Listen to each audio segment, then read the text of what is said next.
Welcome to another deep dive. Today we're going to be looking at the political scene in Guyana with the 2025 elections coming up. Okay. Our main source for this is going to be a recent interview with ASC leader Nigel Hughes. Right. And let me tell you, he did not hold back. Yeah. So we're going to be talking about some pretty explosive claims he makes around land deals, government contracts, and even the integrity of the upcoming elections. Yeah. It's a really fascinating interview because Hughes is such a prominent figure in Guyanese politics, and his perspective really gives us a valuable look at what's happening right now, especially from the opposition side. Absolutely. One of the things that really jumped out at me right away was his allegation that the current PPP government is essentially handing over state assets, particularly prime land, to a select few who support them. Yeah, he gets into the specifics of that, doesn't he? He does. He talks about the land that was recently reclaimed from residents in Mocha. Right. And is now being sold at just unbelievable prices. We're talking like $25 million an acre. Yeah. That's a huge red flag. When you see that kind of concentration of resources in the hands of a small, potentially elite group, it raises concerns about deepening economic inequality, potentially even social unrest. We've seen this pattern in other developing nations, and it's something that should be carefully considered as Guyana approaches this election. And it's interesting because Hughes doesn't just point fingers. Right. He offers up some potential solutions. Yeah, he calls for a temporary halt to all major land deals during this election year, which makes sense to prevent any potential manipulation. But even more significantly, he promises a full forensic audit of all these transactions if the AFC takes power. Whoa. That really shows you the deep lack of trust in the current government's financial dealings. For sure. And it's likely to become a really major campaign issue as we move towards the election. So we've got these land deals that seem to be benefiting a select few. What else is Hughes concerned about? Well, he also delves into government contracts, and he alleges that there are some very unusual practices going on when it comes to tenders and awards. Okay. He specifically mentions the contract for part of the Schoonard Crane Highway. Right. Apparently, it was given to a single company, and their bid was $600 million over the engineer's estimate. 600 million over. That's a lot. It's a huge discrepancy, and it raises questions about the fairness and transparency of Guyana's entire procurement process. Yeah, I mean, that's a big deal for any country, right? Yeah. A robust and impartial system for awarding these contracts is essential. Absolutely. Encourages healthy competition, attracts investment. Right. Benefits the entire nation as a whole. It does. And Hughes is essentially claiming that the system is rigged. Wow. And advocating for a complete overhaul to ensure that there's fairness and transparency. So we've got the land deals and the government contracts. Now, is Hughes concerned about any other branches of government? He is. He expresses really serious concern about the state of the judiciary. Specifically, he points to the government's refusal to confirm the chancellor, the chief justice, and the chief magistrate. Interesting. All three of whom happen to be highly competent women of African descent.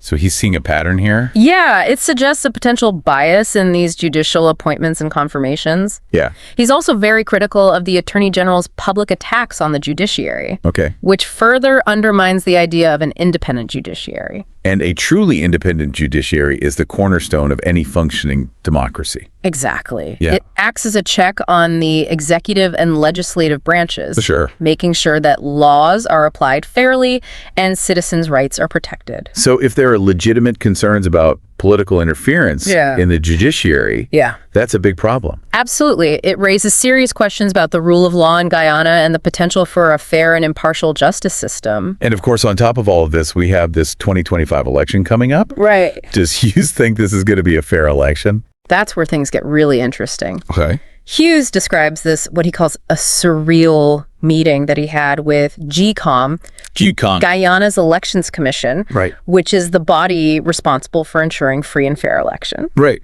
And the picture he paints is pretty concerning. What kind of concerns is he raising about GCOM? Well, he cites several instances that cast doubt on their ability to conduct a truly credible election. Like what?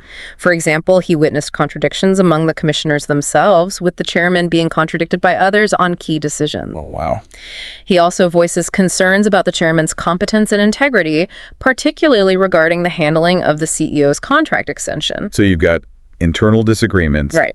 and potential integrity issues at the very top of the organization. Yeah. That's not a good sign. Not at all. Yeah. It really highlights a deep lack of trust and communication within GECOM, Yeah. which of course raises questions about their ability to conduct a truly free and fair election. And then on top of all of that, there's the issue of the voters list. Right. What's going on with that? Well, it's equal to the entire population of the country, Which is statistically improbable Yeah. and raises serious concerns about its accuracy. So how can they have Right. how can citizens have confidence Exactly. in an election when the voters list is that bloated? It's a major concern, and it feeds into this broader sense of unease about the electoral process in Guyana. Hughes is painting a pretty alarming picture of GECOM's ability to handle this upcoming election. But it doesn't stop there, does it? Yeah, He goes into a very sensitive topic, you're right. extrajudicial killings. Yeah, this is where the conversation takes a really dark turn. Okay. Hughes directly addresses these attempts to downplay or justify the extrajudicial killings that occurred during a period of intense violence in Guyana. Right.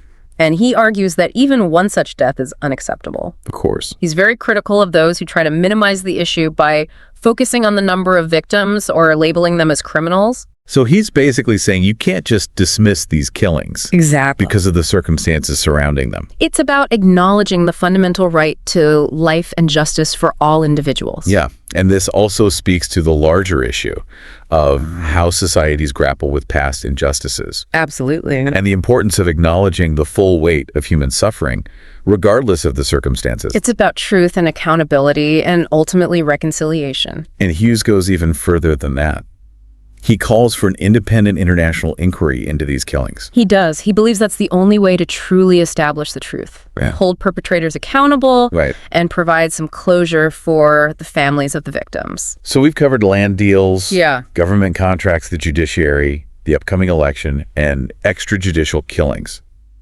That's a lot. It is. But there's one more crucial aspect of Hughes's interview that I think we need to address. Okay. His role as a lawyer and some of the accusations that have been leveled against him. Right. This part of the interview is really fascinating because it gives us a glimpse into the complexities and the ethical dilemmas Yeah. that lawyers face, especially when they're operating in a very politically charged environment. For sure. It's an important part of understanding Hughes's perspective and the context of his criticisms. Absolutely. So one accusation that Hughes addresses specifically is one that was actually made by the current vice president. Interesting. And it involves a videotape relating to a murder case. Yeah. And the VP has been using this incident to try to discredit Hughes, Of course. undermine his credibility. Right. The classic attack the messenger tactic. Exactly. Trying to deflect attention from the actual issues. Right. By focusing on this one specific incident, Yeah. the VP is trying to draw attention away from the larger concerns that Hughes is raising. The Corruption, The potential corruption. the questionable governance, Right. all that stuff. Exactly. So how does Hughes respond to this? Does he just ignore it? No, he doesn't. He tackles it head on. Good for him. And he provides a very detailed explanation of the situation, emphasizing that his actions were always in the best interest of his client's family. Right. He also maintains that he cooperated fully with law enforcement throughout the investigation. And if I recall correctly, didn't he even say that the police already knew who committed the murder He did. before he even arrived at the scene? Yeah, it really makes the whole videotape controversy seem like a very deliberate attempt to smear his reputation. It does. It's a reminder that we always need to look at these kinds of accusations with a critical eye. For sure. We can't just accept them at face value. We have to think about the source, the timing, and the possible motivations behind these attacks. Absolutely. Because sometimes when you dig a little deeper, Right. you find a very different story. It's almost like Hughes is saying, don't be fooled by these distractions. Yeah. This isn't about me. This is about the future of Guyana. That's exactly right. He's really urging listeners to focus on the bigger picture, to look at the need for transparency and accountability Yeah. and a just society for all Guyanese citizens. So we've heard Hughes's perspective, which is a really unique and often unsettling look at Guyana's political landscape. It is. But it's essential to consider multiple perspectives. Absolutely. What advice would you give someone who wants to learn more about what's happening in Guyanese politics?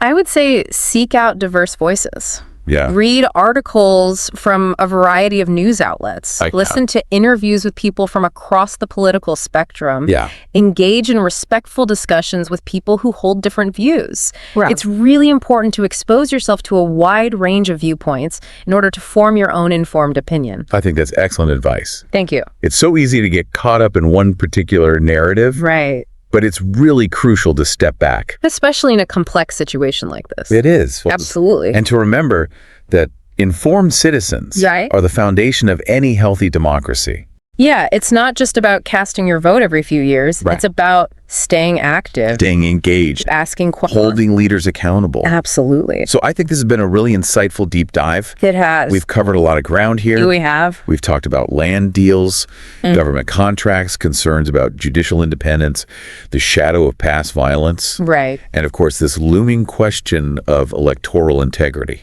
These are all really complex and often contentious issues. They are. But I think they're absolutely essential to understanding the current political climate in Guyana. So as we kind of wrap up here, Yeah. I want to encourage our listeners to continue exploring, Please do. to seek out those diverse voices and perspectives that you were just talking about. Remember, a well-informed citizenry is the cornerstone of a thriving democracy. And with that in mind, Yeah. I think we're going to leave our listeners with this thought. Okay. The future of Guyana is not predetermined. No, it isn't. It's being shaped right now by the actions and the choices and the engagement of its people. Absolutely. So that's all for today's deep dive. It is? We hope you found it insightful, I hope so. thought-provoking, Yes. and hopefully a little bit empowering. I think so. Until next time, Right? keep diving. It feels like we've just scratched the surface here. Yeah. You know, with everything that's going on in Guyana, what are some of the key takeaways that you would want listeners to kind of walk away with from this deep dive? Well, I think one of the biggest takeaways is just how complex and interconnected the challenges facing Guyana are right now. Right. You know, we've talked about the economic disparities, the allegations of corruption, the concerns about the justice system, and the integrity of the upcoming elections. There's just a lot at stake for the Guyanese people. And these issues aren't happening in isolation, right? No, absolutely not. It's not like you can just address one and everything else will be okay. No, they all impact each other in really profound ways. Right. It's kind of like that domino effect.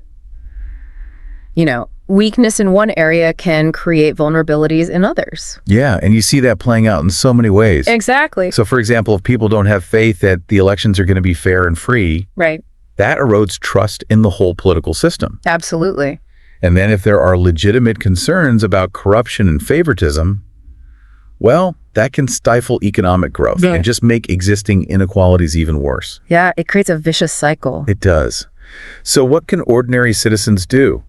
I mean, it feels pretty overwhelming to think about tackling these big systemic problems. Well, it's true that these are really complex and deeply rooted issues. Yeah. But that doesn't mean that individuals are powerless. Right. I think one of the most powerful things anyone can do is just to stay informed. Stay informed. Yeah. Read widely, you know, seek out those diverse perspectives we talked about. Okay. Engage in respectful dialogue with people, even those who hold different views than your own. That's so important. You know, Right. democracy really thrives when citizens are informed and engaged. Absolutely. It's not just about voting every few years. Yeah. It's about being active, Right. asking questions. Holding your leaders accountable. Exactly. It's an ongoing process. It is. Yeah. And it's also about understanding that positive change doesn't happen overnight. No, it doesn't. It takes time, It takes effort. a willingness to really kind of challenge the status quo. Yeah, and a commitment to building a more just and equitable society for everyone. Well, this deep dive into Guyana's political landscape, guided by Nigel Hughes' perspective,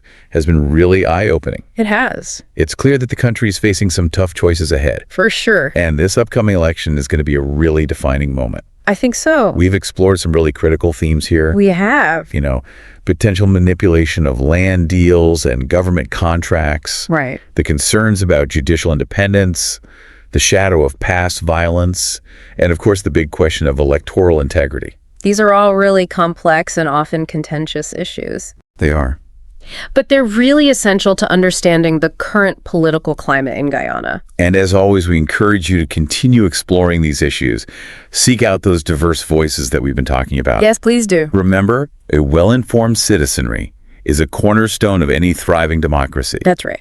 So as we wrap up this deep dive, we want to leave you with this final thought. Okay. The future of Guyana, it's not predetermined. Right. It's being shaped right now Yes. by the actions and the choices and the engagement of its people. That's a powerful message. It is. So that's all for today's deep dive. Correct. We hope you found it insightful, I hope so too. thought-provoking, Yeah. and hopefully a little bit empowering. Absolutely. Until next time, keep diving.